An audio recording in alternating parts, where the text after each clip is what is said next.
why people say this. And I think largely they say it because they don't have the experience. They don't actually know what's on the other side of that door. They just believe there's no point in opening the door because it's all the same, whether you call it awakening or not.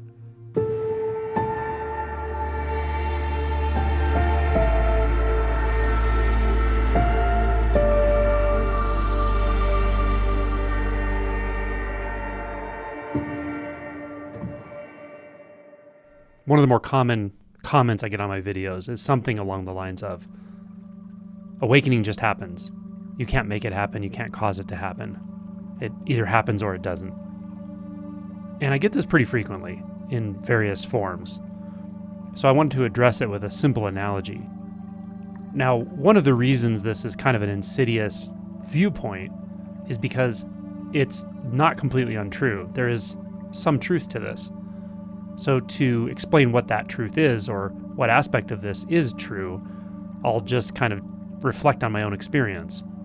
So for me, years ago, when this initial shift happened, it was very obvious on the other side that what you wake up to, or what I had woken up to, isn't something that is new. It's not something that's a state. It's already very much the case. It's more real than what I had taken to be truth before. So to be asleep is a very limited experience of reality in this way of speaking. To be awake is to experience reality as it is. Now, when you experience reality as it is for the first time, or fully without reifying a fully formed sense of self as that small mental process, taking it to be a self. When that happens, then you know that this is uncaused. The reality itself is uncaused. That which you wake up to is uncaused. It is how it is. It's already here. It's already the case. And that's true for sure.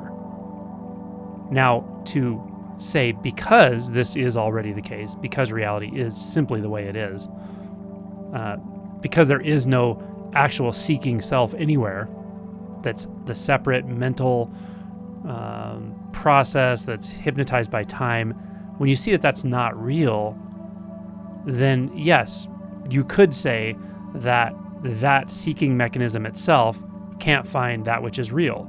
It's like a reflection in the mirror can't find that which is being reflected, because itself is a reflection. So that aspect of it is true. But it doesn't mean that practices, inquiries, and so forth have no effect. They do have an effect. Clearly they have an effect. They really increase the chance that people wake up. And if done properly, they will wake you up. So why is this? Why does this seem like a contradiction? Well, let me use an analogy. The analogy is like this. Say you're standing in front of a door, right? And in this room that you're in, you're experiencing a very small reality, a small version of reality. Just a very small room with a door. But it never dawns on you to open the door. It never dawns on you to move through the door and see what's on the other side. But you have a friend who, say, lives in another part of the room or lives in a similar room, and somehow you're communicating with them. Doesn't really matter how. But they have opened the door and they've walked through the door. And then they tell you that on the other side of this door, there's an immense reality beyond anything you can imagine inside this room. It doesn't have walls. It's vast. It's infinite, right? And it's just on the other side of that door. But this world that they've walked into when they walked through the door, they didn't create the world. They didn't somehow extrapolate the tiny room they were in some way to cause that world to suddenly appear. It didn't happen that way. They simply saw the truth. They walked through the door and saw the truth, right? So if they tell you this, then you may be inclined to open the door. Oh, you mean there's something on the other side of that door, right? Now, if that person were to tell you, well, what's out there is already out there. It's already there. You can't, so opening the door doesn't do anything. It doesn't cause that to be the case, right? Spoken from somebody who's been out there, that's true. It doesn't cause that to be the case. But also spoken from somebody who's been out there, it also doesn't mean that opening the door is useless. Of course, opening the door is valuable. Opening the door is breaking the illusion of the room. That's the whole point. That is the point of practice, right? Now, unfortunately, what can happen is somebody in another room can tell you this, but they've never opened the door themselves. They've never seen that world. So they are actually interpreting what someone else has said who's opened this door, and they believe that has something to do with being inside the room.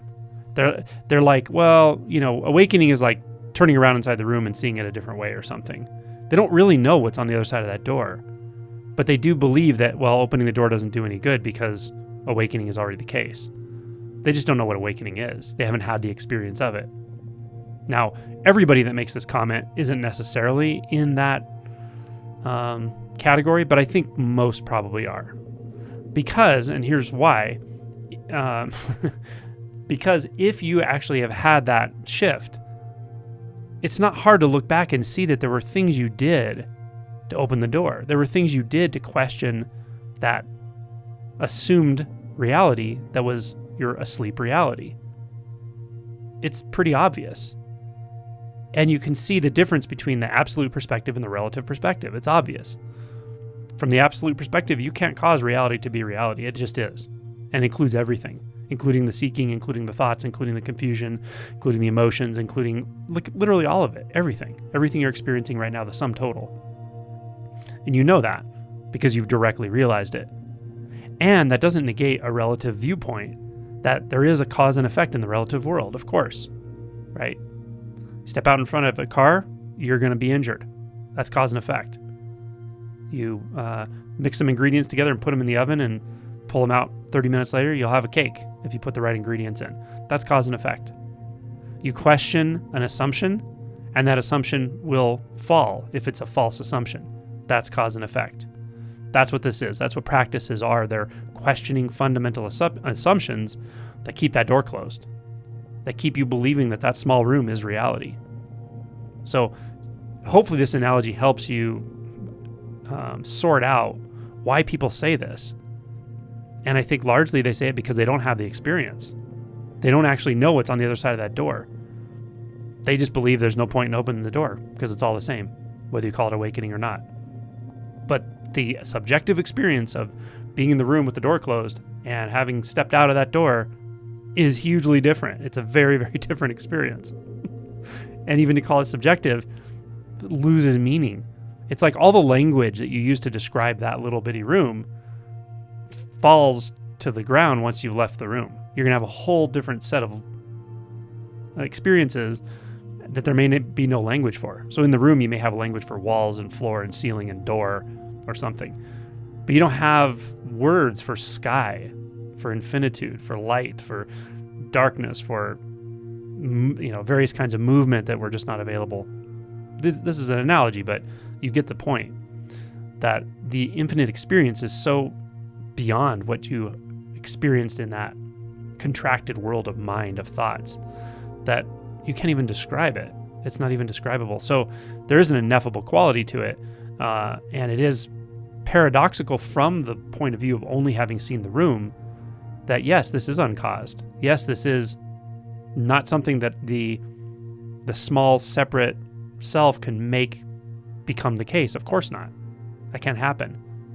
But that small separate self can question its own self-image, its own assumptions. It can do that, and it does do that, and that does result in awakening, and it does open the door. So hopefully that's helpful. Maybe this is confusing. Let me know if it is confusing. I'll make another one until it's more obvious.